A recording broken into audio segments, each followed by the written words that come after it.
Assalamualaikum warahmatullahi wabarakatuh. Perkenalkan, nama saya Ines Astria Octavia dengan NIM 2421091 akan menjelaskan mengenai penerapan teori behaviorisme dalam pembelajaran bahasa. Latar belakang mengenai teori belajar. Teori belajar adalah seperangkat konsep dan prinsip yang menjelaskan bagaimana individu memperoleh pengetahuan, keterampilan, nilai, dan sikap melalui proses belajar. Teori pembelajaran akan menentukan proses pembelajaran dapat terjadi. Untuk itu, sebelum merancang pembelajaran, sebaiknya guru menguasai teori tentang belajar agar dapat mempertanggungjawabkan secara ilmiah perilaku mengajarnya di depan kelas. Jadi, teori belajar bahasa sangat penting dalam konteks pendidikan karena membantu guru dalam memahami dan mengelola proses pembelajaran yang kompleks. Teori behaviorisme merupakan teori belajar yang menekankan pemahaman bahwa perilaku manusia pada dasarnya memiliki keterkaitan antara stimulus dan juga respon. Respon atau perilaku tertentu dapat muncul akibat adanya metode pembiasaan dan pelatihan dari tindakan pendidik yang menjadi stimulus. Skinner, tokoh aliran behaviorisme, menjelaskan bahwa perubahan perilaku terjadi melalui hubungan kompleks antara stimulus dan respon yang terbentuk dari interaksi lingkungan. Skinner mendukung penguatan positif atau penambahan stimulus dan penguatan negatif atau pengurangan stimulus untuk memperbaiki kesalahan, berbeda dari hukuman. Namun, ia tidak memasukkan perubahan mental dalam teorinya. Jadi, teori behaviorisme itu memiliki 3 prinsip. Yang pertama, stimulus dan respon. Yang kedua, adanya penguatan atau reinforcement. Dan yang ketiga, adanya hukuman atau punishment. Selanjutnya ada kelebihan teori behaviorisme. Teori behaviorisme memiliki beberapa kelebihan, di antaranya yang pertama, guru berperan menciptakan lingkungan belajar yang kondusif, memahami kebutuhan siswa, dan mendorong pembelajaran yang mandiri. Yang kedua, mendorong pembentukan perilaku positif melalui penghargaan dan pembiasaan, serta mengurangi perilaku negatif dengan konsekuensi yang sesuai. Yang ketiga, menekankan pembentukan kebiasaan melalui pengulangan. Hal ini efektif dalam mengembangkan kecerdasan dan juga bakat siswa.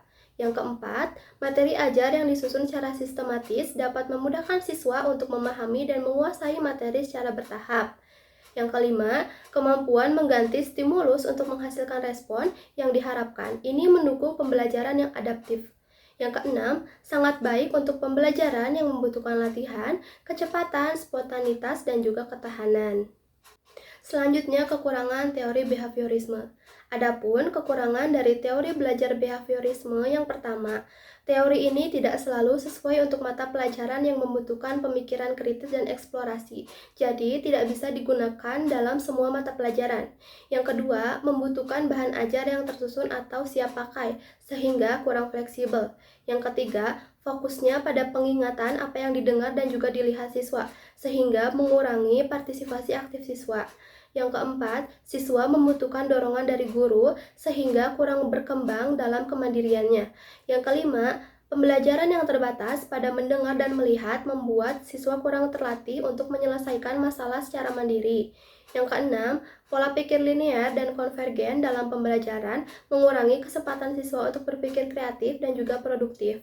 Yang ketujuh, guru ini menjadi pusat pembelajaran. Jadi, lebih fokus pada hasil akhir daripada proses eksplorasi siswa. Selanjutnya ada sintaks penerapan teori behaviorisme menurut Mukminan. Yang pertama adalah mengidentifikasi tujuan pembelajaran.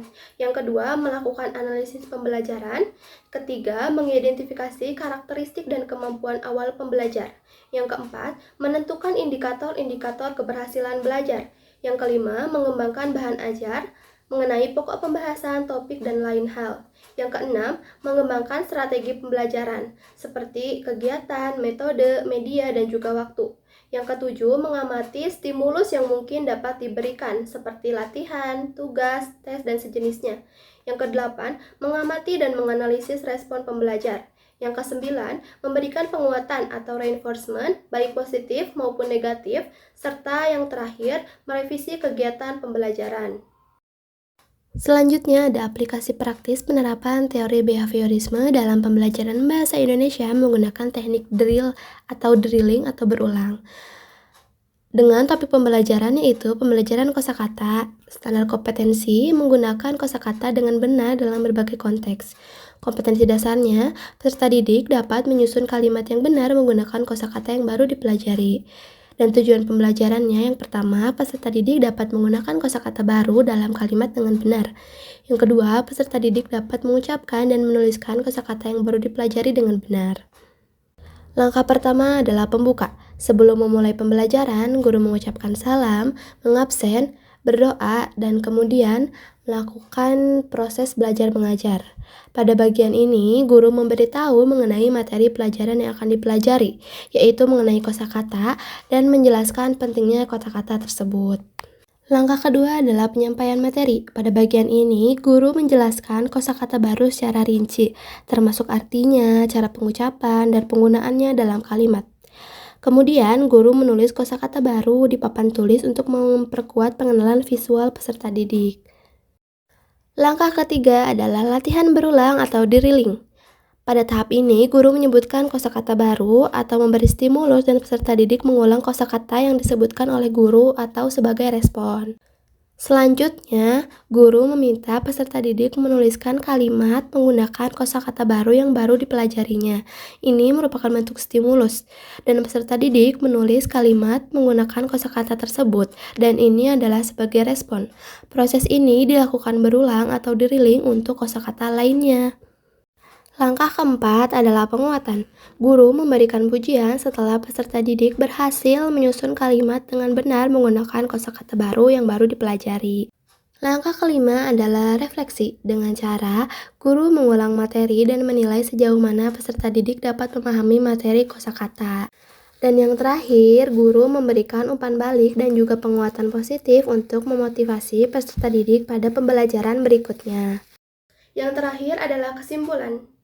Teori belajar behaviorisme memandang belajar sebagai proses perubahan perilaku akibat adanya interaksi stimulus dan juga respon.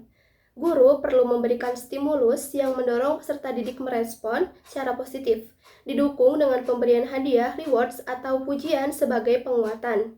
Jadi, penerapan teori behaviorisme menekankan pentingnya pengaruh lingkungan dalam pembelajaran. Guru harus menganalisis kemampuan awal dan karakteristik siswa, kemudian merancang materi pembelajaran sesuai kebutuhan untuk mencapai hasil belajar yang optimal. Jadi, intinya teori behaviorisme ini dapat diterapkan seperti ketika ada guru memberikan instruksi untuk menulis kata makan, lalu peserta didik menulis kata makan dalam buku. Ini terjadi proses antara stimulus dan respon. Cukup sekian yang dapat saya paparkan mengenai penerapan teori behaviorisme dalam pembelajaran bahasa. Sebelum berakhir, saya punya pantun. Jalan-jalan membeli ikan, pulangnya mampir ke rumah Puspa. Cukup sekian yang dapat saya sampaikan.